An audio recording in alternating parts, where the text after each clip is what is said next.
తెలంగాణ రాష్ట్ర సాధనలో అమరులైన కుటుంబాలకు ఇళ్లతో పాటు కుటుంబంలో ఒకరికి ఉద్యోగం కల్పించాలన్నారు కరీంనగర్ జిల్లా ఉద్యమకారుల జేఏసీ అధ్యక్షులు బండ గోపాల్ రెడ్డి.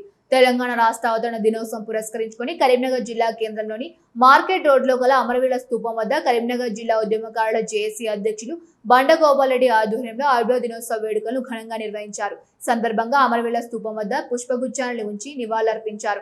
అనంతరం కేక్ కట్ చేసి మిఠాయిలు పంచిపెట్టారు.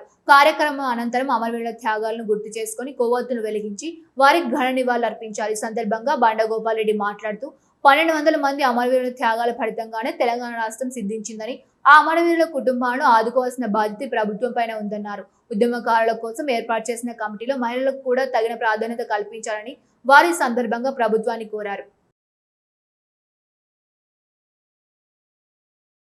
అమరుల స్తూపం సాక్షిగా అమరుల స్తూపం ముందు ఇలా జేఏసీ ఆధ్వర్యంలో సీట్ల పంపిణీ సంబరాలు జరుపుకోవడం జరిగింది. అనేక మంది తెలంగాణ రాష్ట్ర సాధన కోసానికి పోరాడిన అమరవీరుల సాక్ష్యంగా వాళ్ళ స్మృతిగా ఈరోజు ఇక్కడ కార్యక్రమము ఆనందోత్సవాలు జరగడం జరిగింది. అదేవిధంగా దీని తదనంతరము అమరవీరుల జ్ఞాపకార్థము కొవ్వొత్తుల ప్రదర్శన కూడా చేస్తున్నాము. ప్రభుత్వం వారు కూడా ఉత్సవాలు జరిపినరు. ఇది కాకుండా వారోత్సవాలు కూడా జరపాలని కార్మిక కర్షిక కవులు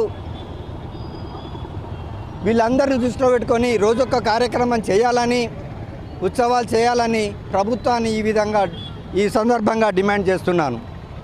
అమరులైన కుటుంబాలకు వాళ్ళ కుటుంబాలను ఆదుకొని వాళ్ళ కుటుంబంలో వారికి ఇల్లు నిర్మించాలని, దిక్కులేని వారికి వాళ్లకు ఉద్యోగం కూడా కల్పించాలని ఈ సందర్భంగా కోరుతున్నాం.